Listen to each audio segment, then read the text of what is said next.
నెమ్మది లేదు. ఏ దేవుడిస్తాడు, ఎవరిస్తారు? ఇదే 7 సంవత్సరాలు వెళ్ళాను, అనేక స్థలాలు వెళ్ళాను, కానీ ఎటువంటి ప్రయోజనం లేదు. ఏం చేయాలి చెప్పమని ఆలోచిస్తుంటే మా ఇంటికి ఈనాడు పేపర్ వచ్చింది. ఆ పేపర్లో ఈ ఉంగరాన్ని ధరించిన వారికి కోర్టు సమస్యలు తీరుతాయి, కుటుంబ సమస్యలు తీరుతాయని పడింది. అబ్బా, చాలా నేను అదృష్టవంతుడు అనుకుని ఆ ఉంగరాన్ని ఎలాగైనా ధరించాలని ఆశపడ్డాను. అంత డబ్బు నా దగ్గర లేదు. ఏం చేయాలి చెప్పమని ఆలోచిస్తుంటే మా అమ్మగారు శనివారం నాడు ఆవిడ ఉపవాసం ఉండేది. తలస్నానం చేయడానికి వెళ్ళినప్పుడు దుద్దులు తీసి ఒక చింతపండు పులుసులో వేసింది. ఆవిడ అలా వెళ్ళిన వెంటనే అవి తుడిచేసి తణుకు నరేంద్ర టాకీస్ దగ్గరికి వెళ్ళి, బంగారు షాపుల దగ్గరికి వెళ్ళి దాన్ని అమ్మేసి పోస్టల్లో ఆ వ్యక్తికి ఇచ్చేసి ఎంఓ చేసేసాను. ఎంఓ చేసేసి ఇంటికి వచ్చిన తర్వాత మా అమ్మగారు వెతికి ఆవిడకి ఇంకా నీరసం వచ్చి కుర్చీలో కూర్చుని, ఏ దొంగోడు తీసాడు, ఆడు చేతులు ఇరిగిపోను, ఆడు కాళ్ళు ఇరిగిపోను అని తిడుతుంది. తిట్టగే బాబు, నేనే ఆ దొంగోడని చెప్పడానికి ధైర్యం లేదు. కానీ ప్రభువుని ఎరిగిన తర్వాత మారు మనసు పొందినప్పుడు వెళ్ళి ఆవిడ దగ్గరికి వెళ్ళి ఒప్పుకున్నాను, అమ్మ ఆ దొంగోడు నేనేనని. అది వేరే విషయం అనుకోండి. ఆ ఉంగరాన్ని ధరించిన ఎటువంటి మార్పు రాలేదు. ఇంకా మా చిన్న తాతగారి దగ్గరికి వెళ్ళి, తాతగారు మనశ్శాంతి లేదు, ఏదైనా అభిషేకాలు చేస్తే నాకు మనశ్శాంతి వస్తుందా అని ఆయన అడిగితే, రే ఇలా వేళ్ళ మీద ఆయన చూసి, నా నక్షత్రం, నా జన్మ నక్షత్రాన్ని బట్టి చూసి, నీకు శని పట్టుకుందిరా, శుక్ర మహాదశ కలిగితే నువ్వు అనుకునే పని జరుగుతున్నాను. ఏం చేయాలి తాతగారు అంటే, నీవు సోమవారం నాడు నవగ్రహాల చుట్టూ తిరిగి నూనెను అభిషేకం చేస్తే, నువ్వులు అభిషేకం చేస్తే నీ శనిపోయి నీకు శుక్ర మహాదశ కలుగుతుందన్నారు. పెద్దలు చెప్పింది చేయాలని శ్రద్ధ తడి బట్టలతో ఆ కార్యక్రమం కూడా చేస్తూ వచ్చాను. అయితే చివరికి ఆ ప్రయత్నం చేసిన వాడి చుట్టూ తిరిగాను, కానీ నా గ్రహం మాత్రం మారలేదు. ఇంకేం చేయాలి? మా ఇంట్లో ఒక గదిలో కూర్చుని ఆలోచిస్తున్నాను. ఈరోజు నిజమైన దేవుడు ఎవరో నాకు కనపడాలి, లేకపోతే ఈరోజు రైలు కింద తలకాయ పెట్టేస్తాను. ఎందుకంటే జీవితం మీద అంత విరక్తి కలిగింది. ఇంక ఎందుకు బ్రతకాలి, ఎవరి కోసం బ్రతకాలి? లాస్ట్గా ఒకటే అన్నాను, ఈరోజు నిజమైన దేవుడు ఎవరో నాకు కనపడాలి, లేకపోతే రైలు కింద తలకాయ పెడతాను. నేను హై స్కూల్లో, కాలేజెస్లో మా క్లాసులో క్రైస్తవులు అయిన వాళ్ళు ఉన్నారు. వాళ్ళని చాలా ఏడిపించాను. ఒరే, మిమ్మల్ని ఊరు చివరిని ఎడతారా అని ఆడపిల్లల జల్లో పూలు పీకి నడిపించునానామంటూ వాళ్ళ వెనకాల తిరిగి చాలా ఏడిపించాను. వాళ్ళు ఎలా వచ్చారంటే, మేము క్రైస్తవ కుటుంబాల్లో ఎందుకు పుట్టామా అన్నంతగా బాధ కలుగు చేశాను. నేను ఈ మాలలు వేసుకుని వీధిలో కూర్చుంటే మా అగ్రహారం దాటుకుని ఒక పాస్టర్ గారు బైబిల్ సంచి చేసుకుని వెళ్తున్నాడు. ఒరే, అడుక్కునేవాడు వెళ్తున్నాడు చూడండి అని ఆయన ఏడిపించాను. తర్వాత చాలామంది కాపు కులం నుంచి యేసు ప్రభుని నమ్ముకుని మా అగ్రహారం నుంచి బైబిల్ పట్టుకుని చర్చికి వెళుతున్నారు. వసే మెధముండల్లా తయారయ్యారు, బొట్టులు తీసేశారు, ఏమిటి మీరు కూడా కలిసిపోయారా అని తిట్టామని. ఇదంతా ఎందుకు చెప్తానంటే, ఎంత దూషించానో ఆయన నన్ను ప్రేమించాడండి. ఎంత ప్రేమించాడు తెలుసా? ఏడిపించాను. హై స్కూల్లో, కాలేజెస్లో క్రైస్తవులు అనగానే వాళ్ళని ఎంత దారుణంగా తిట్టేవాడినో. నిషేధించిన రాయి తలకు మూలరాయి అవుతుంది. అయితే యేసు ప్రభుని ఆ గదిలో కూర్చుని ఏడుస్తున్నాను, నిజమైన దేవుడు ఎవరో నాకు కనపడాలని. అప్పుడు ఏం జరిగింది తెలుసా? ఇంకా లాస్ట్గా వెళ్ళిపోవడానికి నేను రెడీ అవుతున్నప్పుడు ప్రభువైన యేసు క్రీస్తు వారు అలాగ గాలిలో నాకు కనిపించి, నేను నీకు ఉన్నాను, శాంతి సమాధానం ఇచ్చే దేవుడిని నేనే అని నాతో మాట్లాడుతుంటే ఆ పరిశుద్ధుడైన స్వరూపాన్ని చూసి వణికిపోయాను, భయపడ్డాను. వాళ్ళ దేవుడు కనపడుతున్నాడు ఏంటి అని ఒక ప్రక్కన, మరో ప్రక్కన నా మనసు ఏమంటుందని, ఇంతకాలం వీళ్ళని నమ్మావు కదా, ఈ యేసు ప్రభుని నమ్మితే తప్పేముంది? నేను అన్నాను, ఓ యేసు, నేను ఏ పువ్వులతో పూజ చేయాలో నాకు తెలియదు, నాకు మనశ్శాంతిని ఇస్తావని నమ్ముతున్నానయ్యా. చిన్న మాట ఆ సమయంలో అన్నప్పుడు ఆయన నా లోపలికి వచ్చేసాడు. దేవునికి స్తోత్రం. ఎంత సంతోషం అనిపించిందంటే, అనేక సంవత్సరాలు దుఃఖములో, వేదనతో, బాధతో ఉన్న నాకు ప్రభు లోపలికి వచ్చేసరికి గాల్లో తేలిపోతున్నంత సంతోషం అనిపించిందండి. అసలు పక్కన ఎవరు లేరండి. నిజం, నేను నా జీవితంలో జరిగిన సత్యం. ఎంత ఏడ్చాను ప్రభువా, ఇంతకాలం నిన్ను దూషించిన నన్ను ప్రేమించావు. నీ పిల్లల్ని దూషించాను, నీ సేవకులను దూషించాను, అయినా నీవు నన్ను ప్రేమించిన దేవుడు అని. ఎక్కడికి వెళ్ళాలి? సంతోషం కదా. ఎక్కడికి వెళ్ళాలంటే ఎవరు చుట్టుపక్కల ఎవరు క్రైస్తవులు లేరు. నాకు ఒక ఆలోచన దేవుడు ఇచ్చాడు. నేను 10th క్లాస్లో ఉన్నప్పుడు నా ఫ్రెండు శ్రీను, ఆయన కూడా ఒక కాపు కొల నుంచి యేసు ప్రభుని అంగీకరించాడు. ఆయన దగ్గరికి వెళ్ళాను. ఒరే శ్రీను, యేసు ప్రభు ఇలా కనిపించాడురా, ఇలాంటి పరిస్థితుల్లో నాతో మాట్లాడారు, నన్ను ఎక్కడికైనా తీసుకెళ్తావా అన్నాడు. అంటే అప్పుడు నన్ను తణుకు బొమ్మల వీధిలో బెరాకా ప్రార్థనా మందిరం అని ఉంది, సుందర్ సింగ్ గారు అని దేవుని సేవకుడు అక్కడికి నన్ను తీసుకెళ్ళాడు. వెళ్తే ఆయన ఏదో ప్రార్థన చేసి 4 మాటలు చెప్పేశారు, అయిపోయింది. నేను నా ఫ్రెండ్ బయటకు వస్తుంటే ఆయన, ఒరే రామకృష్ణ, ఈ బైబిల్ తీసుకురా, చాలా విషయాలు నీకు తెలుస్తాయి అన్నాడు. నాకెందుకురా వాళ్ళ గ్రంథం, ఆ పెద్ద ఏదో 4 మాటలు ప్రార్థన చేశాడు సరిపోతుందిలే అంటే, లేదు చాలా విషయాలు తెలుస్తాయని తీసుకెళ్ళి అన్నాడు. సరే, బైబిల్ని డైరెక్ట్గా తీసుకెళ్తే ఇంట్లో ఒప్పుకోరు, ఏం చేయాలి అని ఆలోచిస్తుంటే ఈ బైబిల్ తీసుకుని షర్ట్ లోపల ఇన్షర్ట్ చేసుకుని ఎవరికి కనపడకుండా ఈ షర్ట్ లోపల దాచి ఇంటికి తీసుకెళ్ళి ఒక బ్రీఫ్ కేసులో పెట్టుకున్నాను. కొన్ని వారాల తర్వాత నాలో ఒక ప్రశ్న వచ్చింది. నేను చదివిన వేదాల్లోనూ మంత్రాల్లో లేనిది ఈ బైబిల్ అంత గొప్పదా, ఇది అంత గొప్ప గ్రంథమా అని అందరూ పడుకున్న తర్వాత ఒక బెడ్ లైట్ కాంతిలో కూర్చుని బైబిల్ని ఇలా ఓపెన్ చేసి చదివానండి. మొట్టమొదటిగా నా గమనానికి దేవుడు తీసుకొచ్చిన మాట ఏంటంటే, అపోస్తుల కార్యం 8వ అధ్యాయం 21వ వచనం చదవండి.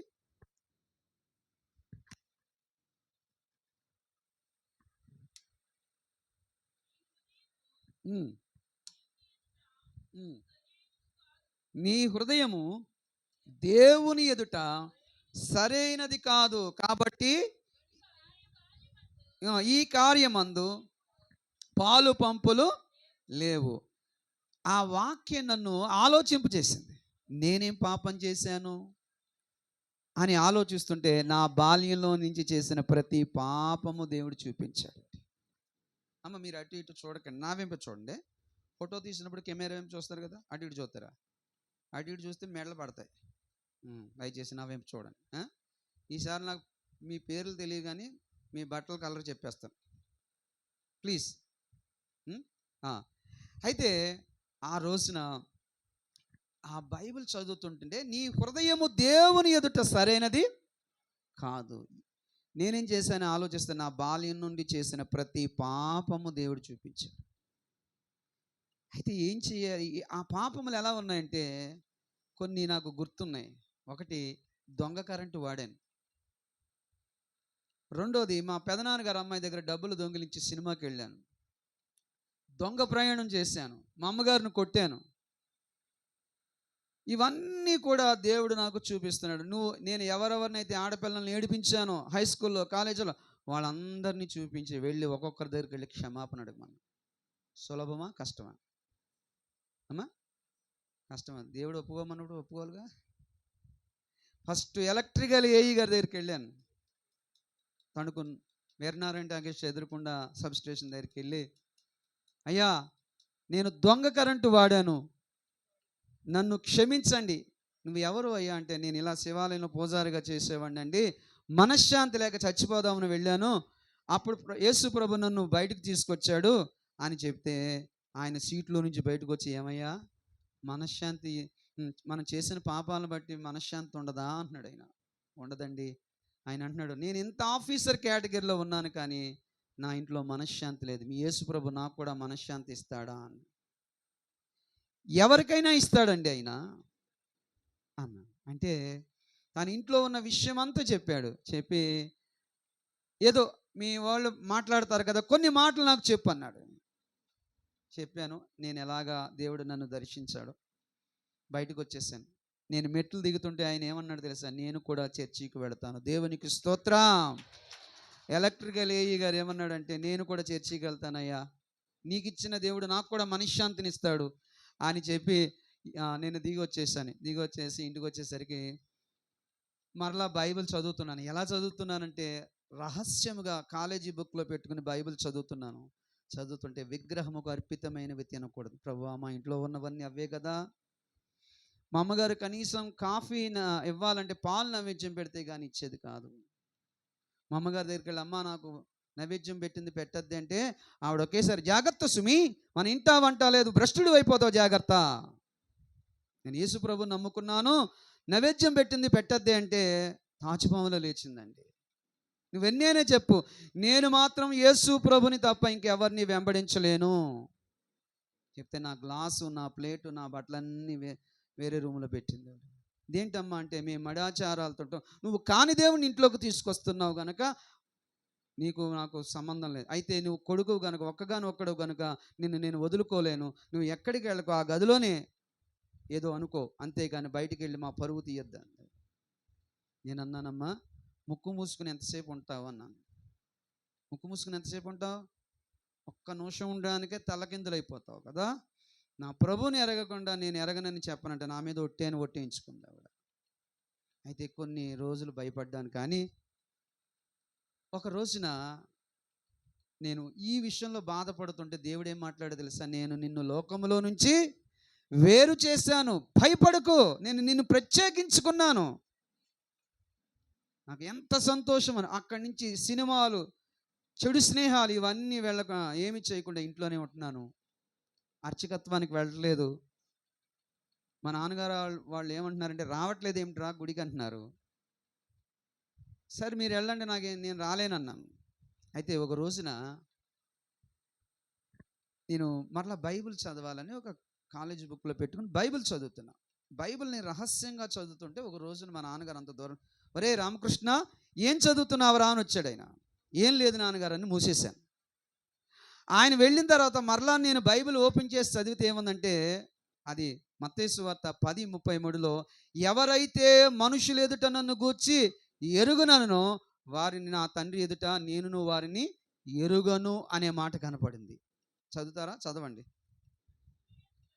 మనుష్యులు ఎదుట ఎవడు నన్ను ఎరుగనను వానిని పరలోకమందున్న నా తండ్రి ఎదుట నేనును ఎరుగను. అప్పుడు నాకేమనిపించింది తెలుసు? ఈ వాక్యం ఇది మాట్లాడే గ్రంథం తప్ప మరొకటి కాదు. నేను నా తండ్రి దగ్గర భయపడ్డాను. వెంటనే ఆయన ఏమంటున్నాడు? నువ్వు మనుష్యులకు భయపడితే నీకు నాకు సంబంధం లేదు. వెంటనే రియాక్ట్ అయ్యాను. రేపటి నుంచి బైబిల్ చదవాలి. ఎలా చదవాలి? ఓపెన్గా చదవాలి. నా వెనక ఎంత పిలకుండేది. ఆ వీధిలో లోగిల్లో కూర్చుని కుర్చీలో కూర్చుని, మాది పెద్ద ఇల్లు, ఒక గోడ ప్రక్కన కూర్చుని బైబిల్ చదువుతున్నాను. మా చిన్నబామ్మ గారు చేతిలో భగవద్గీత ఉంది, నా చేతిలో బైబిల్. ఒరే రామకృష్ణ ఏం చదువుతున్నావురా అని వచ్చింది. బైబిల్ చదువుతున్నానే అన్నాను. ఏంటి?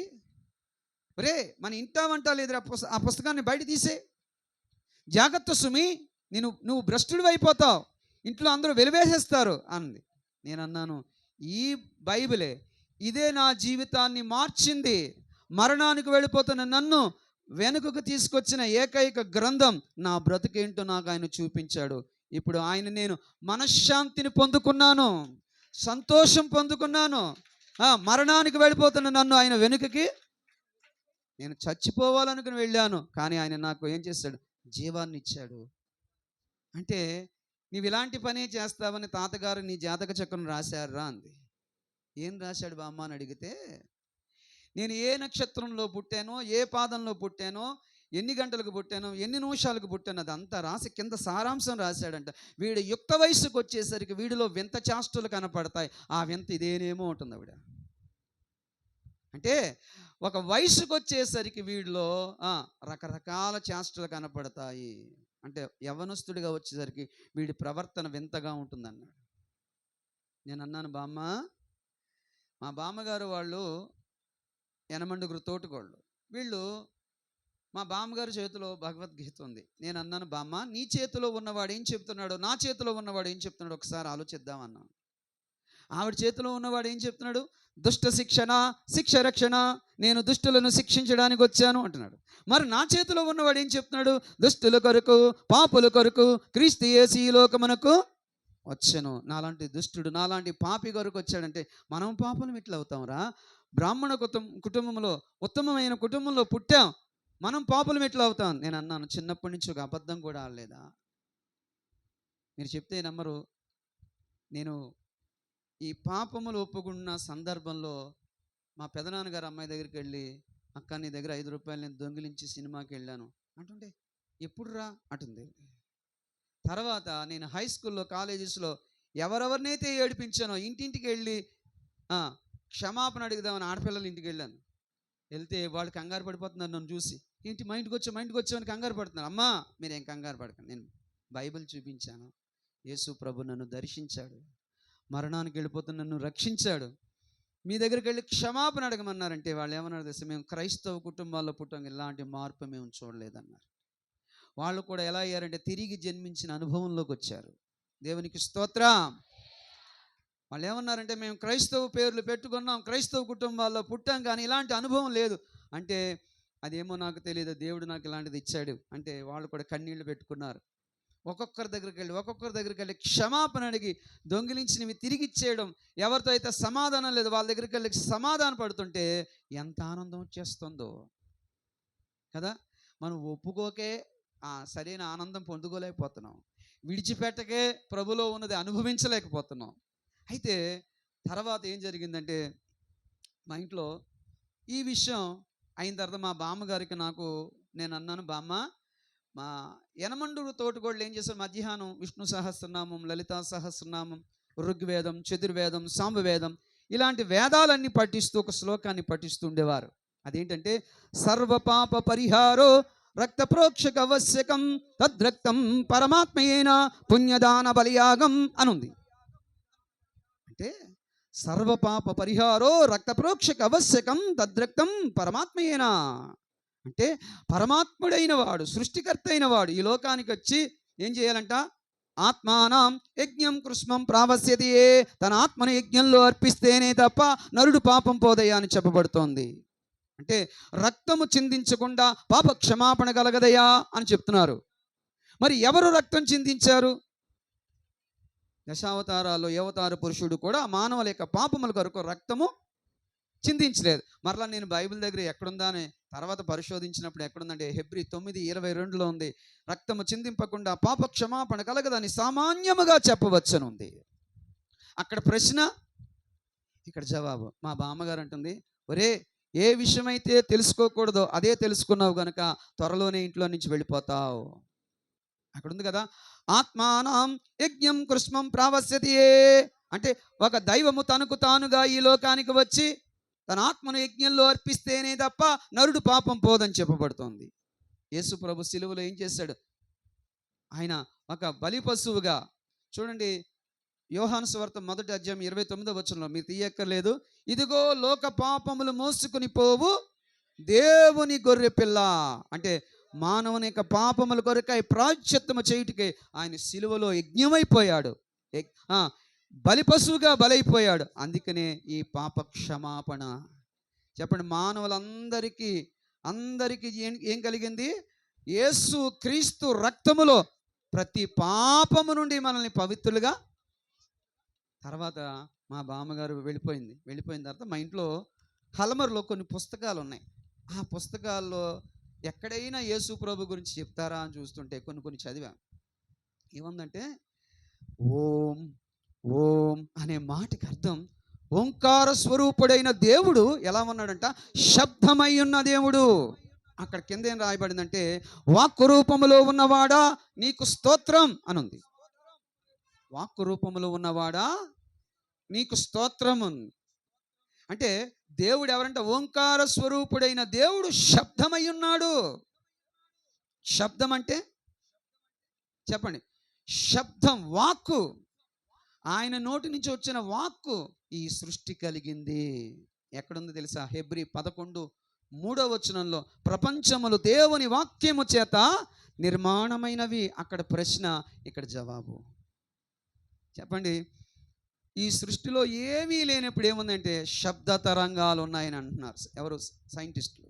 దానికి ఏం పేరు పెట్టారంటే బిగ్ బ్యాంగ్ విస్ఫోటనము. అంటే వాళ్ళు DNA టెస్ట్ చేసి ఈ సృష్టిలో సృష్టిలో ఏమీ లేనప్పుడు శబ్ద తరంగాలు ఉన్నాయి. అంటే ఓంకార స్వరూపుడైన దేవుని నోటి నుంచి వచ్చిన శబ్దం ఈ సృష్టిలో ఉంది. అది ఎక్కడుందని చెప్పండి. ఆదికాండం 1వ అధ్యాయంలో దేవుడు నోటి నుంచి వచ్చిన మాట, శబ్దము, వాక్కు ఈ సృష్టి కలిగింది కదా.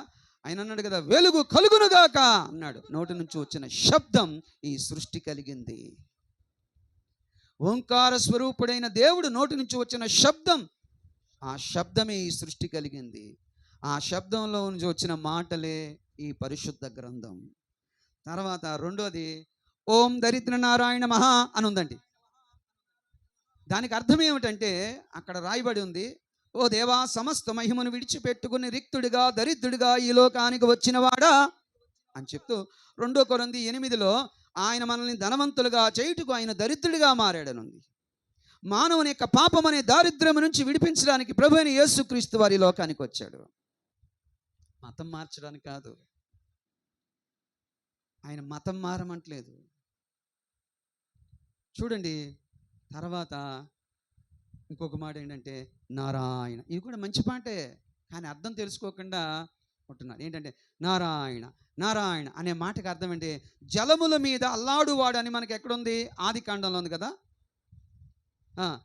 నారా అంటే జలములు, ఆయుడు అంటే అల్లాడువాడని అర్థం. నారా అంటే జలములు, ఆయుడు అంటే అల్లాడువాడని అర్థం. ఎక్కడుంది? ఆదికాండంలో దేవుని ఆత్మ జలముల మీద అల్లాడుచుండను. అక్కడ ప్రశ్న, ఇక్కడ జవాబు. తర్వాత మరీ విచిత్రం ఏంటంటే ఇంకొక మాట ఏముందంటే అక్కడే నశేషం నరరేకం నరరూపం నమో నమః. దేవతలు కిన్నెర్లు ఏమంటున్నాడంటే దేవుడు ప్రతిమ కాదు, దేవుడు ఆత్మయున్నాడు, దేవుడు ప్రతిమా స్వరూపుడు కాదు, ఆయన ఆత్మయున్నాడు అని రాయబడింది. యోహాను సువార్త 4:23లో దేవుడు ఆత్మ గనుక ఆయన్ని ఆరాధించువారు ఆత్మతోనూ సత్యముతోనూ ఆరాధించ. అక్కడ ప్రశ్న, ఇక్కడ జవాబు. సత్యము మిమ్మల్ని ఏం చేస్తుందంటే స్వతంత్రులుగా చేస్తుంది. అయితే మా బామ్మగారు ఆవిడ వెళ్ళిపోయింది. కొన్ని రోజుల తర్వాత నేను రహస్యంగా ఒకరోజు మందిరానికి వెళ్దాం అనుకున్నాను. మా అమ్మగారు ఒప్పుకోవట్లేదు. ఈ బైబిల్ని షర్ట్ లోపల పెట్టుకుని ఇన్షర్ట్ చేసుకుని బయటకు వచ్చాను. బయటకు వచ్చి 2-3 అడుగులు ఇంట్లో నుంచి వేసి రోడ్డు మీదుగా అలాగ కొంచెం దూరం వెళ్ళేసరికి మా ఇంట్లో చాకలి, మాకు బట్టలు ఉతికే చాకలి రోడ్డు మీద ఇస్త్రీ చేస్తున్నాడు. రోడ్డు మీద ఇస్త్రీ బండి మీద చేస్తున్నాడు. అప్పుడు నేను కొంచెం సన్నగా ఉన్నాను. వెళ్తుంటే ఈ బైబిల్ ఏమందంటే ఈ షర్ట్లో నుంచి పొడుచుకుని బయటకు వచ్చి, పంతులు గారు కడుపు అంత ఎత్తుగా ఉంది, ఏముందండి అన్నాడు. ఏం లేదురా అన్నాను. ఏదో ఉందన్నాడు. వాడు కంగారు పెట్టేసరికి కంగారులో బైబిల్ జారి ఫ్యాంట్లో జారి కింద పడిపోయేసరికి ఇక్కడ బైబిల్ చూపించి, ఇదిగోనండి. ఏంటిండి ఈయన నడు రోడ్లో ఈయనే ఇలా అయిపోతే, ఈయనే ఇలా చర్చికి వెళ్ళిపోతే మళ్ళాంటోడు పరిస్థితి ఏంటి అన్నాడు. ఈయన వినాయక చవితికి దసరాలకి మండపాల దగ్గరికి వెళ్ళి మంత్రోచ్చరణ చేసి వస్తూ ఉండేవాడిని. అయితే వాళ్ళ బాధ అది. ఇక నన్ను నడు రోడ్లో వాడు పరిచయం చేసేసాడు అందరికీ. కొందరేమో రకరకాలుగా తిట్టారు, ఈయన ఇలా అయిపోతే ఎలాగని, ఎవరిష్టం అని వెళ్ళిపోయారు. మీకు జరిగింది ఏంటంటే 1 సంవత్సరం తర్వాత మా అమ్మగారి దగ్గర నా ఫోన్ నెంబర్ తీసుకుని నాకు ఫోన్ చేశారు. రామకృష్ణ శాస్త్రి, ఆ రోజు మిమ్మల్ని నడు రోడ్లో యేసు ప్రభు నమ్మినందుకు చాలా దూషణగా మాట్లాడమే. నేను నాగేశ్వరరావు అని, నేను ప్రసాద్ని, మేము కూడా యేసు ప్రభుని నమ్ముకుని చర్చికి వెళుతున్నాము. దేవునికి స్తోత్రం. ఎవరెవరైతే దూషించారో వాళ్ళందరూ కూడా, మీకు ఇంకో మాట చెప్పను, ఇటీవల కాలంలో సంవత్సరం నుంచి నేను తణుకు చర్చెస్లో పిలుస్తున్నారు. ఆదివారం నేనున్న మందిరం ముగించుకున్నట్టు వెళ్తున్నాను. నేను వాక్యం చెప్పేసి సాక్ష్యం చెప్పి దిగిన తర్వాత పంతులు గారు బాగున్నారు అంటున్నారు వాళ్ళు. ఇదేంట్రా బాబు, ఎక్కడికి వెళ్ళినా పంతులు గారు అంటున్నాడు. మేమండి మీరు తీర్థ ప్రసాదాలు ఇచ్చేవారు కదా శివాలయంలో, మేనండి అక్కడ నేను ఎవరెవరికైతే తీర్థ ప్రసాదాలు ఇచ్చాను ఏ చర్చెస్లో వెళ్ళిపోయారు. అంటే వాళ్ళందరినీ కూడా యేసు ప్రభు ఏం చేశాడు? ఎవరైనా దింపుతారా చెప్పండి నాకు మాట. నేను తణుకు వెళ్తే నా బండి మీద వాక్యాలు ఉన్నాయి, పాత బండి. మా ఫ్రెండ్స్ ఎదురయ్యి, రే శాస్త్రి ఏంటి నీ బండి మీద వాక్యాలు ఉన్నాయేంటి అన్నా. నేను ఎవరో తెలిసినప్పుడు అన్నా, నేను పాస్టర్ని అన్నాను. నువ్వు పాస్టర్, నిన్ను కూడా దింపేశారేంట్రా?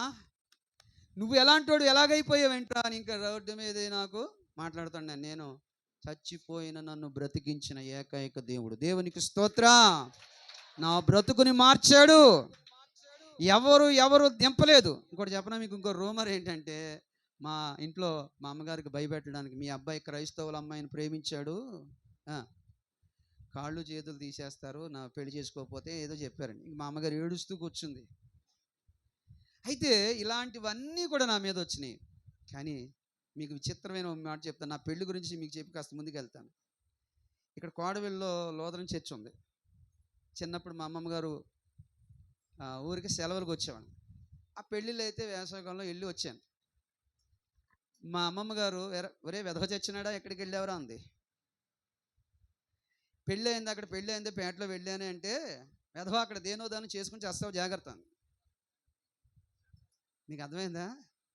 అది 2000 ఫిబ్రవరి 28వ తారీఖు నాడు అక్షరాల నెరవేరింది. 40 సంవత్సరాల క్రిందట మాట దేవుడు నెరవేర్చారు. ఎందుకు చెప్ప మీకు, చిన్నప్పటి నుంచి మేము 2 క్యాస్టులు తిట్టేవాళ్ళు, మాలా మాదిగా తిట్టేవాళ్ళు. అదే ఇంట్లో నుంచి భార్య, అదే ఇంట్లో నుంచి అల్లులను తీసుకొచ్చాడు. నిషేధించిన రాయి తలకు మూలరాయి అవుతుంది. దేవుడు నన్ను ఎంత మా కులాహంకారాన్ని అంత విడిచేశాడు. అయితే ఇక్కడ కోడవిల్లు ఇక్కడ తర్వాత ఒక రోజున మా అమ్మగారు నా దగ్గరికి వచ్చి, ఒరే రామకృష్ణ, నువ్వు చూస్తే ఈ క్రైస్తవ్యంలోకి వెళ్ళిపోయావు, మరి చెల్లి అయితే వివాహం అయితే అది వెళ్ళిపోతుంది, నా గతి ఏమిట్రా అంది. ఆవిడ బాధ అంతా ఏంటి, పుత్రుడు అనేవాడు పున్నామె నరక నుండి తప్పిస్తాడు. మా ఇంట్లో అనేవారు, అపుత్ర గతమనాస్త, పుత్రుడు లేనివానికి పున్నామె నరకం తప్పదయా. పుత్రుడు లేనివానికి అంటే ఆడపిల్లల తండ్రి ఎంత మంచోడైనా డైరెక్ట్గా నరకానికి వెళ్ళిపోతాడని చెప్తున్నారు. అయితే మా అమ్మగారికి నేను ఒక మాట చెప్పాను, యేసు ప్రభు కుమారుడుగా ఆయన ఈ లోకానికి వచ్చాడు, ఆ కుమారుని యందు విశ్వాసం ఉంచితేనే మనం మోక్షానికి పరలోకానికి వెళతామమ్మా, ఆయన నిన్ను పునామి నరకం నుంచి తప్పిస్తాడని చెప్పాను. అయితే ఒక పుస్తకంలో వృత్తాంతం చెప్పాను. ఒక గ్రామంలో ఒక ప్రెసిడెంట్ గారు ఉదయకాలంలో వెళుతున్నారట. మఠంలో నుంచి వినపడుతుంట, అపుత్ర గతమనాస్త. ఈ మాట విని లోపలికి వెళ్ళారు. అయ్యా, మీరు చెప్పినట్టుగా చూస్తే నాకు 4 కుమార్తెలు తప్ప కుమారుడు లేడు, కుమారుడు లేతే ఆ స్వర్గం నాకు ప్రాప్తించదండి. మరి నాకు అక్కడికి వెళ్ళాలనుకుంటున్నాను, ఉపాయం ఏం చెప్తారంటే, ప్రెసిడెంట్ గారు మీకు ఒక మాట చెప్తాను, ఎంత డబ్బైనా ఖర్చు పెడతానన్నాడు. నేను అన్నాను, అక్కడ సందర్భం ఏముందంటే, డబ్బులు ఖర్చు పెట్టక్కర్లేదండి, మీ భార్యకి చెల్లెలు ఉందా అని అడిగాడు ఆయన. ఉందండి. అయితే నేను వచ్చి మీ భార్యని ఒప్పించి నీ భార్యకి చెల్లెలతో నీకు వివాహం చేస్తాను, ఆమె ద్వారా ఒక కుమారుని కంటే ఆ కుమారుడు నిన్ను స్వర్గానికి ప్రాప్తుడు చేస్తాడు. పాపం ఈ ప్రెసిడెంట్ గారు నిజమేమనుకుని 2వ వివాహం చేసుకున్నాడు. కొద్ది కాలానికి కొన్ని నెలల తర్వాత ఈయన గారు గుడి నుంచి రాత్రి 9 గంటలకు నడుచుకుంటూ వెళ్తున్నాడట. పంచాయతీ ఆఫీస్ లైట్లు ఈ సమయంలో వెలుగుతున్నాయి ఏంటని లోపలికి వెళ్ళాడట. ప్రెసిడెంట్ గారు ఈ సమయంలో ఇక్కడ ఏం చేస్తున్నారండి అంటే, ఆయన అన్నాడు, మహానుభావ, ఆ నరకం ఎలా ఉంటుందో తెలియదు కానీ భూమి మీద ఇతర సతులతో నరకాన్ని వెలుపుస్తున్నాను సుమి అంటున్నాడు ఆయన. ఇద్దరు భార్యలు ఆ నరకం ఎలా ఉంటుందో తెలియదు కానీ ఇద్దరు రోజు నా కుటుంబంలో నరకాన్ని చూపిస్తున్నారు మహానుభావ అన్నాడు. మరొక 5 సంవత్సరాలకి మరొక 3 ఆడపిల్లలు పుట్టారంట. 7 ఆడపిల్లలు తండ్రి అయిపోయాడు. అప్పుడు అడుగుతున్నాడంట, నీ మాట విని మరొక వివాహం చేసుకుంటే మరొక 3 పుట్టారు, నా గతి ఏమిటంటే నీ వంశానికి అరిష్టం పట్టిందిరా, కొన్ని క్షేత్రాలు తిరిగి వస్తే పోతుంది అన్నాడు. పాపం నిజమే, మనకు తిరిగి వెళ్ళి వచ్చాడు. తిరిగి వచ్చేసరికి 2 భార్యలు వేరొకరితో వెళ్ళిపోయారు. వేరొకరితో వెళ్ళిపోతే రావి చెట్టు కింద కూర్చుని ఏడుస్తుంటే ఈయన గారు వచ్చాడట దగ్గరికి, మహానుభావ, నిన్ను బట్టి నాకు ఉన్న సంసారం కూడా ఊడిపోయింది, నా గతి ఏమిటంటే ఎవరి కర్మ వారి అనుభవించాలిరా అన్నాడట. చావు కౌరు చల్లగా చెప్పాడు సారు. యోహాను సువార్త 3:36లో ఏముందంటే, కుమారుని యందు విశ్వాసం ఉంచిన వాడు దేవుని ఉగ్రత చూడడు గాని నిత్య జీవమును చూస్తాడని ఉంటుంది. కుమారుని ముద్దు పెట్టుకునే నీడల ఆయన కోపించుననుంది. ఆమె ఒక కుమారుని కనును, ఆయనే తన ప్రజల యొక్క పాపముల నుండి రక్షిస్తాడు. మరి ఇలాగా విషయాలు మా అమ్మగారితో మాట్లాడుతుంటే ఆవిడ ఏదో మాట్లాడి నన్ను అనుకుంటుంది, ఇంక నీ ఇష్టం రా, నన్ను వదిలేసినట్టే నువ్వు అనుకుంది. ఓ రోజున మా మేనమామ నా దగ్గరికి వచ్చాడు, ఇక్కడ ఉన్న ఆయన వచ్చి, ఒరే రామకృష్ణ, నీ చెల్లికి వివాహం చేయాలంటే నీకు యజ్ఞోపవేతం గాయత్రిని ధరిస్తేనే కానీ, ఉపనయనం చేస్తేనే కానీ దానికి వివాహం చేయడానికి కుదరదు అన్నాడు ఆయన. నువ్వు ధరించావు, ఏదైనా పాపాన్ని విడిచిపెట్టావా? నా చేత్తో సిగరెట్లు, నా చేత్తో త్రాగుడు, ఇలాంటివన్నీ తీసుకొచ్చి చేసేవాడు. నేను ఆయన్ని ఈ మాట అనేసరికి కోపం వచ్చి, నన్నే దూషిస్తావా అని నన్ను కొట్టడానికి మీదకి వచ్చాడు ఆయన. వస్తే నేను అప్పుడు అన్నాను, నేను నేను యాజకుడిని, నిజమైన యాజకుడిని, యేసు ప్రభుని ధరించాను, పరిశుద్ధుడైన దేవుణ్ణి ధరించాను, నిజమైన యాజకుడు నేనే అంటే కోపం వచ్చింది.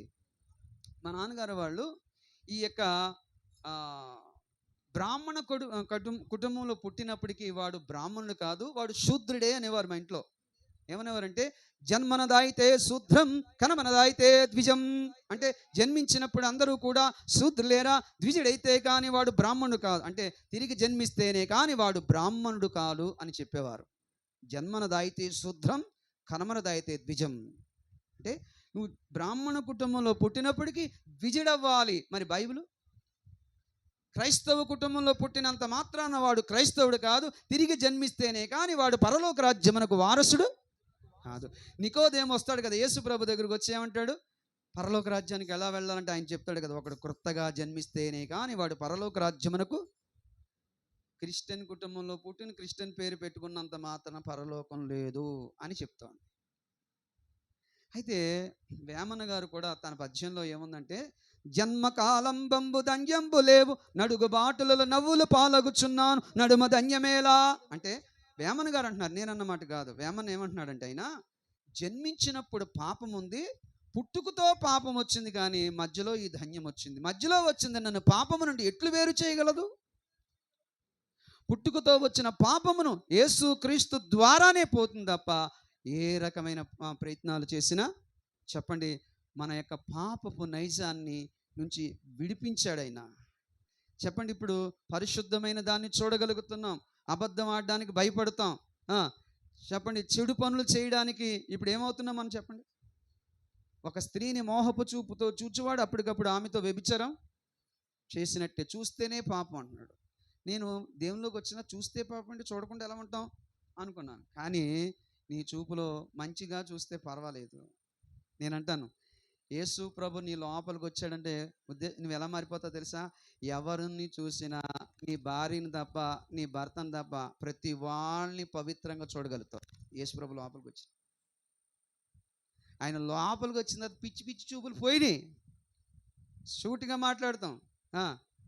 నాకు ఎన్నో ఎదురైనాయి, వాటన్నిటి నుంచి కూడా దేవుడు నన్ను తప్పించి, యోసేపు లాంటి శోధనలు వచ్చిన ఇంటికి వెళ్ళి ప్రార్థన చేస్తే దేవుడు వాటి నుంచి బయటికి తీసుకొచ్చాడు.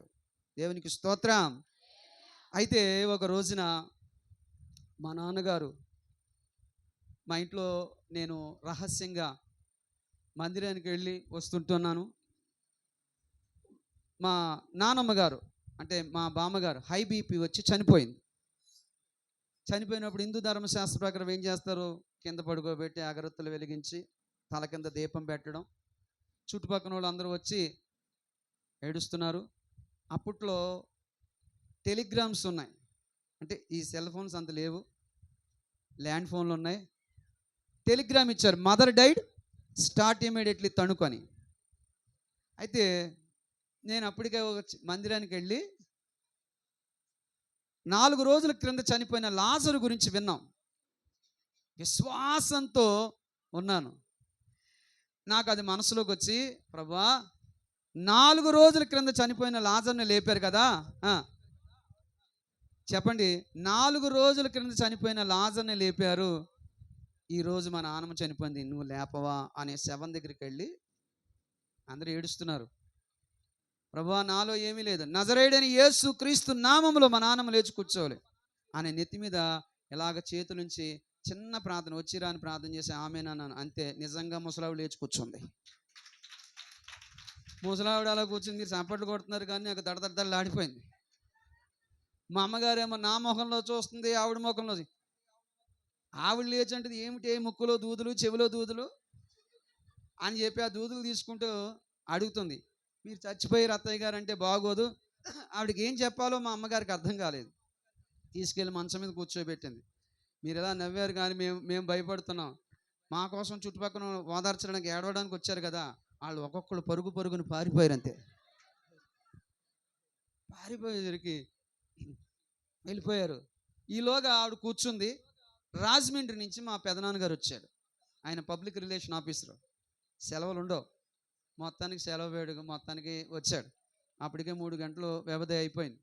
అయితే ఇలాగా అమ్మా ఎలా ఉన్నావని డైరెక్ట్గా మా నాన్నమ్మ దగ్గరికి వెళ్లకుండా మా నాన్నగారి దగ్గర, రే అమ్మ బ్రతుకుండగా చచ్చిపోయిందని ఎలా టెలిగ్రామ్ ఇచ్చారా, నీకు ఏదైనా పోయే కాలం వచ్చిందని తిట్టేసాను. నిజం రా, మా వాడేదో ఆయనకి ఏం చెప్పాలో తెలియక మా వాడెళ్ళి అమ్మ చెవి దగ్గరికి వెళ్ళి మంత్రం వేసాడు. అమ్మ లేచి కూర్చున్నాను అనేసరికి ఈలోగా ఆయన తిట్టేసి ఆయన ద్వారా ఆయన వెళ్ళిపోయాడు. వెళ్ళిపోయిన తర్వాత అజ్జరం, పెరవలి, రావులపాలెం మా మేనత్తలు ఉన్నారు. ఆడపిల్లలు కదా, రిక్షా దగ్గర అమ్మా అని ఏడ్చుకుంటూ రావడం. ఆ హాల్లో ఆవిడ బొగ్గ మీద వేసుకుని ఇలా చూస్తాం. అప్పటికే 70 సంవత్సరాలు, కళ్ళు కనపడవు. ఇంకొచ్చిన వాళ్ళందరూ మా నాన్నగారిని తిట్టడం, వెళ్ళిపోవడం. ఈయన బుర్ర పట్టుకుని ఇది చచ్చింది చచ్చినట్టుగా లేకుండా ఈ వెధవ ఏదో చేసి చచ్చాడు, అది లేచింది. అది ఆశ్చర్యమని ఆయనకు అర్థం అవ్వట్లేదు సమయంలో. ఆయన ఇలా తల పట్టుకుని అంటున్నాడు, రే తెల్లారితే హైదరాబాద్ నుంచి సత్యం వస్తాడు రా, వాడికి ఏం చెప్పాలో చెప్పరా అంటే ప్రార్థన చేశానంటే నమ్మడైనా. ఎందుకంటే అలాంటి కార్యాలు మేము ఎప్పుడు చూడలేదు, ఒక వాక్యం వినలేదు, ఎవరు మా దగ్గరకు వచ్చి ఏది చేయలేదు. ఎందుకని చెప్తున్నానంటే ఈ రోజుల్లో ఎలా ఉన్నా ఎవరెవరినో మార్చేస్తాను, ఎవరిని కూడా మార్చలేదు. ఆయన దర్శిస్తే అన్నాడు, తండ్రి వారిని ఆకర్షిస్తేనే కానీ నా యొద్దకు ఎవడును రాలేడు. నాలాంటి వాడిని ఆకర్షించాడండి. 58 మందిలో యేసు ప్రభు నన్ను రక్షించిన గొప్ప దేవుడైన శక్తివంతుడైన దేవుడు. ఇంకోటి చెప్పనా, నేను పూజారిగా ఉన్న నా ఫ్రెండ్స్ నా దగ్గరకు వచ్చారు. ఒక రోజున వచ్చి, ఒరే రామకృష్ణ మాతో స్నేహం చేయడం మానేసావు, ఏమైంది రా అని అడిగారు. నేను అన్నాను, చీకట్లో నుంచి వెలుగులోనికి వచ్చాను రా అంటే వాడు కోపం వచ్చి ఏమన్నారంటే, మేము చీకటి సంబంధులమా అంటూ నాతో ఏమంటున్నారంటే, ఏం జరిగింది చెప్పరా అన్నారు. నేను యేసు ప్రభు నమ్ముకున్నానంటే మొఖాలు ఎలా అయిపోయింది తెలుసా, చిడత పుల్ల అయిపోయింది. నిన్ను కూడా దింపేశారా, ఎవరినైనా ప్రేమించావా, ఇలాంటి మాటలన్నీ మాట్లాడతా. ఎవరిని కాదు, ఆయన నన్ను దర్శించాడు.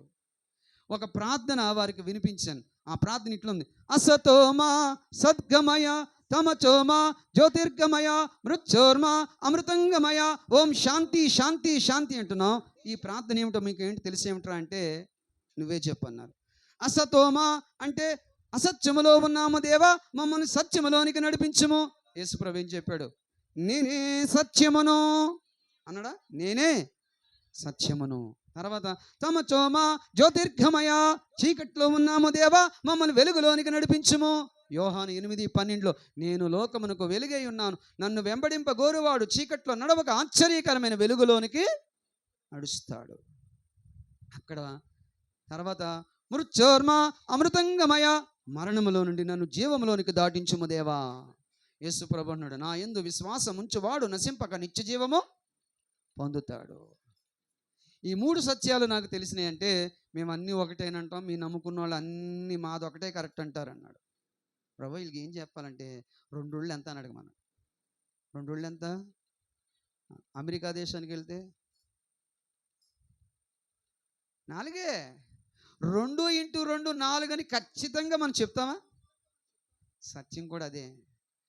దానికి కలపడానికి కానీ దానికి తీయడానికి కానీ నేనే నేనే నేనే అని అంటే ఆయనకి సాటి అయిన వారు ఎవరును. ఇక్కడ చిన్న పిల్లోడు తప్పిపోయాడండి, ఏడుస్తున్నాడు.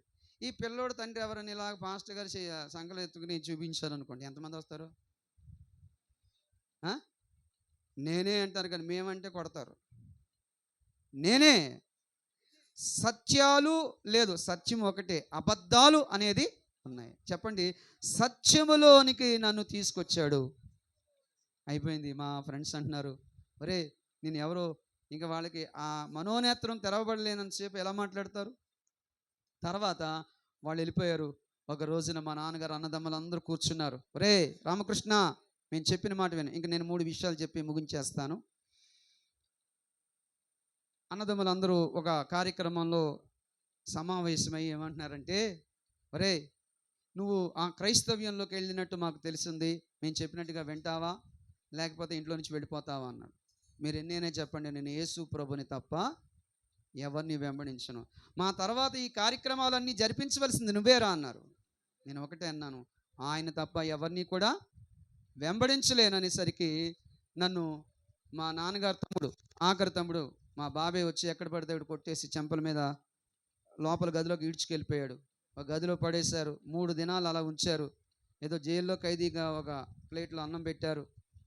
అలాగే ఈ గొంతు నొప్పుతో దెబ్బలతోటి గదిలో ఏడుస్తున్నాను. ప్రభువా ఏంటి నా పరిస్థితి, ఎక్కడికి ఏంటి నా పరిస్థితి అంటే, నేను నిన్ను లోకములో నుంచి వేరు చేశాను, భయపడకు, నా నామము నిమిత్తం సమాజ మందిరంలో నేను ఈడ్చుకు వెళ్తారు, నేను నీతో ఉన్నాను. దేవునికి స్తోత్రం. 3 దినాల తర్వాత అడిగారు. మా పెదనాన్న అంటున్నాడు, నేను చెప్పినట్టుగా వినపోతే వచ్చే సంవత్సరానికి దేహి భిక్షాందేహిని వీధుల్లో అడుక్కు తింటావు జాగ్రత్త అన్నాడు. కానీ సంవత్సరంన్నర తర్వాత వెళ్ళాను. దేవుడు ఆయనతో మాట్లాడాడు. ఇందాకే ఇక్కడ కుమిదివల్ల మా అత్తయ్య ఉంటే ఆవిడ దగ్గరికి వెళ్ళి ఏమన్నా తెలుసా, సాక్ష్యం నేను విన్నప్పుడు చాలా సంతోషం, నీ యేసు ప్రభు చాలా గొప్పవాడు. ఇందాకే జస్ట్ 5 గంటలకి ఏమత్తయ్య అలా అంటున్నారంటే, నీవు బయటికి వెళ్ళి ఆ దేవుళ్ళకి వెళ్తే వాళ్ళు ఏం చేస్తారో అనుకున్నాం, ఏం జరుగుతుందో అనుకున్నాం, కానీ నీ జీవితాన్ని ఎంత ఆశీర్వదించాడురా నీ దేవుడు. మాకంటే నువ్వు మనశ్శాంతిగా ఉన్నావు, నీ చెల్లి కంటే నువ్వు మనశ్శాంతిగా ఉన్నావు. ఏమన్నా తెలుసా, నా చెల్లి 2 కారణాలండి నాతో మాట్లాడడం మానేసింది. 30 ఏళ్ళు అయిపోతుంది. ఏంటి తెలుసా, ఒకటి యేసు ప్రభుని నమ్ముకున్నాం, 2 ఎస్సీ అమ్మాయిని వివాహం చేసుకుని నాతో మాట్లాడడం మానేసింది. ఎవరు విడిచిపెట్టినా దేవుడు మాత్రం అయింది. అయితే ఆ రోజున అలా నన్ను బయటికి నెట్టేశారు. తణుకు బస్ స్టాండ్లో కూర్చుని ఏడుస్తున్నాను, ప్రభువా ఎక్కడికి వెళ్ళాలి, ఎవరి దగ్గరికి వెళ్ళాలి. అలా అక్కడ మాట్లాడుతుంటే దేవుడు నా హైదరాబాద్ వెళ్ళమన్నాడు. హైదరాబాద్ వెళ్ళమంటే నా జేబులో డబ్బులు లేవు. ప్రభువా ఎలాగ డబ్బులు లేవు అని నేను మనసులో ప్రార్థన చేసుకుంటుంటే, మరి నా ఫ్రెండో కాదో తెలియదు, దేవుడు పంపించాడేమో. శాస్త్రి ఇక్కడున్నావా, రే ఈ వరకు నీ దగ్గర 300 తీసుకున్నాను రా, ఇవ్వలేదు అని జేబులో పెట్టి వెళ్ళిపోయాడు. ఆ వ్యక్తి ఎవరో నాకు తెలియదు, ఇప్పటికీ తెలీదు. హైదరాబాద్ వెళ్ళాను. దేవుని వెళ్తే మా నాన్నగారు కజిన్ బ్రదర్స్ దగ్గరికి వెళ్తే ఒక యూనియన్ లీడర్ దగ్గరికి వెళ్ళి జాబ్లో జాయిన్ చేయడానికి తీసుకెళ్ళారు. వెళ్తే వాళ్ళు ఎక్కడ ఏముందంటే సత్యనారాయణ వ్రతం అని ఒక వ్రతం చేస్తున్నారు. ఆ వ్రతం చేసే ఆయనకి మమ్మల్ని పరిచయం చేసేసాడు ఇంటి ఆయన, మీ వాళ్ళేనండి అని. ఇంకా వాళ్ళని వదిలేసండి, మా బాబాయ్ని వదిలేసాడు. నన్ను అండి, పంతులు గారు కొబ్బరికాయ కొట్టండి అంటున్నాడు, చెవిలో కొట్టనండి అన్న. హారతి వెలిగించండి అండి, వెలిగించాను. మా బాబాయ్ చెవి దగ్గరకు వచ్చి ఏమంటున్నాడు, రే ఎవరికి లేని భాగ్యం నీకు దొరికిందిరా. భాగ్యమా నా పెండా కూడా ఎక్కడికి వెళ్ళినది తప్పేయట్లేదు అనుకున్నాను. అయితే ఆయన బయటకు వచ్చి ఏమైందిరా, నేను యేసు ప్రభు నమ్ముకున్నానంటే నన్ను పట్టుకుని జుట్టు పట్టుకుని కొట్టి తన్నేసి నా బ్యాగ్ను బయట పడేసి ఇంట్లో మొత్తం అందరూ నా ఎదుర్కొంటే స్నానం చేశారు. మంచిరా సూర్యనారాయణ గారి వంశంలో నువ్వు చెడబుట్టావు, నువ్వు ఈరోజుతో చచ్చావనుకున్న స్నానాలు చేసేసారు. మరలా ఎక్కడికి వెళ్ళాలి ప్రభా, దూరదర్శన్ స్టేషన్ ఎదుర్కొంటే రామంతపూర్లో మోకాళ్ళు వేసి ప్రార్థన చేస్తాను, ప్రభా ఎక్కడికి వెళ్ళమంటావు. చింతలెల్లమని దేవుడు ప్రేరేపించాడు, అక్కడికి వెళ్ళాను. అక్కడ దేవుడు నాతో మాట్లాడుతున్నాడు ఏంటంటే, నీవు నా పని తప్ప వేరొక పని చేస్తే నీవు వర్ధిల్లవు. అక్కడి నుంచి సేవా పిలుపుని అందుకున్నాను. ఓ సంవత్సరం గిల్గాల్ ప్రార్థనా మందిరం అని బక్సింగ్ గారు సహవాసంలో నేను తర్ఫీదయ్యాను. అక్కడి నుంచి తణుకు వస్తే ఒక్కళ్ళు నన్ను చేర్చుకోలేదు. అయితే అక్కడ గండి ఇస్రాయల్ గారు అని తాడేపల్లిగూడెంలో వారి సహవాసంలో నన్ను సేవకుడిగా తీసుకుంటే వివాహ విషయంలో ఎవరు ముందుకు రాలేదు. కానీ ఒక సహోదరుడు ద్వారా నేను చేసుకున్న నా భార్య ఒక పెళ్ళికి వచ్చారు. ఆయన పెళ్ళికి, ఆ పెళ్ళిలో నన్ను చూసి మా అత్తగారు వాళ్ళు మా అమ్మాయిని చేసుకుంటారు, నేను ఎవరో వాళ్ళకి తెలియదు, అడిగారు. సరే నా పరిస్థితి అంతా చెప్పాను. 2000 ఫిబ్రవరి 28వ తారీఖు నాడు నాకు వివాహమైంది. అంటే ఇప్పటికి 26 సంవత్సరాలు అయింది. చెప్పాను కదా మీకు ఇందాక, ఎవరినైతే దూషించానో ఆ ఇంట్లో నుంచి భార్యని అల్లుల్ని కూడా నాకు 3 కుమార్తెలు. అయితే మీకు ఎందుకు చెప్తున్నా, 2008వ సంవత్సరంలో నా కమల పిల్లలో రెండో పాప పెద్దమ్మాయి వాళ్ళ అమ్మమ్మ గారు చర్చి ఆటోలో జంగారెడ్డిగూడెంలో ఎన్ జైపాల్ గారు మీటింగ్స్కి వెళ్తున్నారు.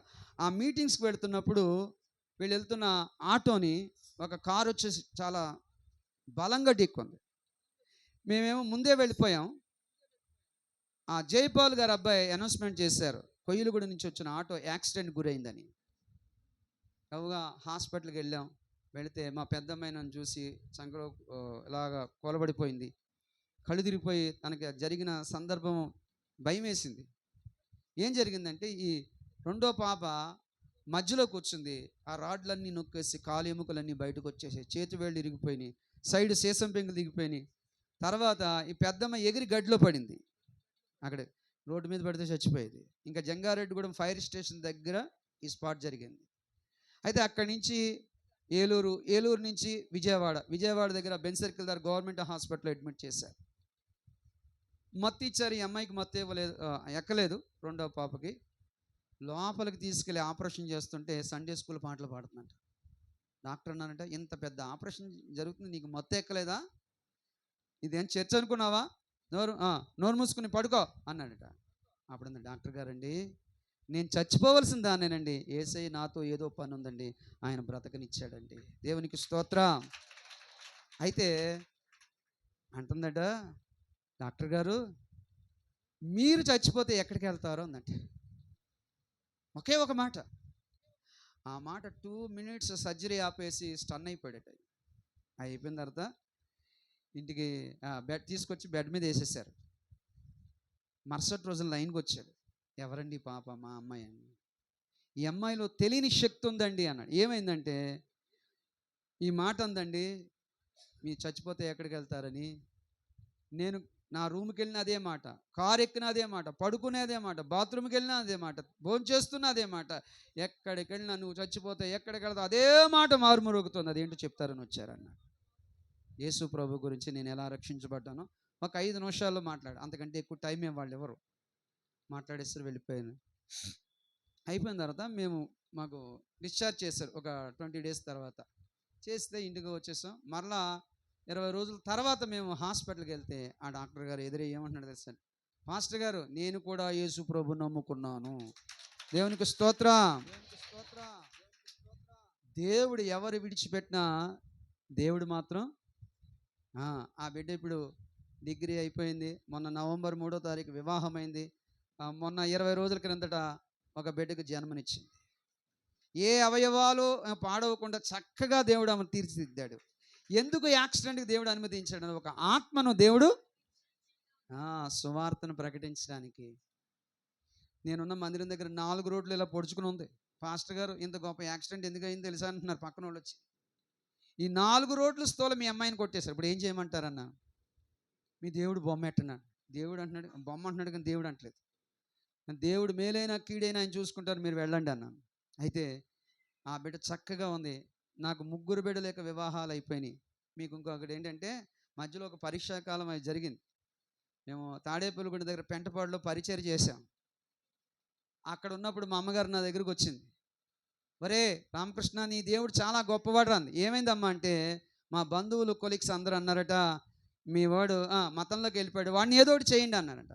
ఒక చేతపడి చేసే వ్యక్తి దగ్గరికి వెళ్ళి ఈ వ్యక్తిని ఏం చేయాలి, చంపేమని చెప్పేసి నా జన్మ నక్షత్రం నా ఫోటో ఇచ్చి వచ్చేసారు. అయితే విషయం ఏమైందంటే చివరిగా మా అమ్మగారు అంటుంది, ఏమందంటే ఆవిడ, చాలా గొప్పవాడు రా యేసు ప్రభు అంది. ఏమన్నాడంటే ఆ వ్యక్తి వచ్చి అంటున్నాడట, మీ అబ్బాయి నమ్మిన దైవం సామాన్యమైనడు కాదు, చేసినోడు చచ్చిపోతారు, మీరు చచ్చిపోతారు, జాగ్రత్త. దుష్ట శక్తులు సహితం కూడా ఏమీ చేయలేదు. అక్కడ పెంటపాడులో సేవ చేస్తున్నాం. మా అమ్మగారు ఒకసారి ఫోన్ చేస్తే, అమ్మ ఏం చేస్తున్నారు? చెల్లి, నాన్నగారు నేను భోజనం చేస్తున్నావురా అనేసరికి ఏడ్చేసాను. ఆ ఫోన్ పెట్టేసి ఏడుస్తుంటే ఏమన్నా, ప్రభా నా చెల్లి వదిలేసింది, నా తల్లి వదిలేస్తారంటే, నా పిల్లలు నువ్వు ఎక్కడికి వెళ్తావో, ఏ మీటింగ్స్కి వెళ్తావో, ఎవరి పరిచయం వాళ్ళే నీకు అక్కలు, చెల్లెళ్ళు, అన్నయ్యలు. దేవునికి స్తోత్రం. ఇప్పుడు చెప్పండి, ఆ చిన్న కుటుంబాన్ని విడిచిపెట్టాం, ఇప్పుడు పెద్ద కుటుంబాన్ని ఇచ్చాడో లేదో చెప్పండి. మరి నా కొరకు, పరిచర్య కొరకు ప్రార్థన చేయండి. ఇలాగ అనేక విషయాల్లో దేవుడు నన్ను ఆదుకుంటూ వచ్చాడు. ఇటీవల కాలంలో మా ఇళ్లలో, నా ఇంట్లో బంధువులు ఏమంటున్నారంటే, నువ్వు నమ్మిన దేవుడు గొప్పవాడురా, నువ్వు వెళ్తే ఏదో అయిపోయావు అనుకున్నాను కానీ నువ్వు బాగుపడ్డావు. మా అమ్మగారు చనిపోయినప్పుడు కార్యక్రమం చేయమన్నారు, కొట్టారు, తిట్టారు. మా బాబాయ్ వీళ్ళందరూ ఇది గుండు చేయించుకోమని, లేకపోతే ఇది చేయమని చేస్తే నేను చేయను అన్నాను. అలా నిలబడ్డాను. అయితే మా నాన్నగారు తమ్ముడు బయటికి తీసుకెళ్ళి, రే హై స్కూల్లోకి వెళ్ళాం, చిన్నప్పటి నుంచి చూశాడు, నీ పిల్లలు, నీ కుటుంబం నిన్ను చూస్తే చాలా చూడముచ్చటగా ఉందిరా. నువ్వే బయటికి వెళ్ళి పాడైపోయేదేమో అనుకున్నాం, కానీ నువ్వే బాగుపడ్డావు. మేము ఎంత సంపాదించినా మాకు మనశ్శాంతులు లేవు. చూసారా? మరి మీరు కూడా బయట ఎలా ఉండాలి? మీకు ఇచ్చిన గ్రామంలో దేవునికి సాక్షులుగా ఉండాలి. మరి మీ అయ్యగారు లేదా బ్రదర్ గారు ఎలా పరిచయం అంటే, నేను ఒక పాంప్లెట్ చూశాను. ఆ పాంప్లెట్లో మోగల్లోనే ఉంది. మోగల్ అంటే మా అమ్మమ్మ గారు దగ్గర ఎక్కడైనా అని ఆయన ఫోన్ చేశాను. ఇక్కడేనండి, పాలకోడేరు దగ్గరే అన్నారు. అప్పుడు అయ్యా ఇలా ఇలా అని చెప్తే, దాన్ని బట్టి ఇద్దరం పరిచయమై ఈరోజు మీ మధ్యకు వచ్చి సాక్ష్యం చెప్పడానికి దేవుడు అవకాశం ఇచ్చాడు. ఇంతవరకు ఇచ్చిన ఈ అవకాశం ఇచ్చిన మీ అందరికీ, దేవుని సేవకులు కూడా నా ప్రత్యేకమైన వందనాలు. మరి నేను ఒక ఇంట్లో పరిచర్య ప్రారంభించుకున్నాను. మొన్నటి వరకు ఒక సంస్థలో నేను వర్క్ చేశాను.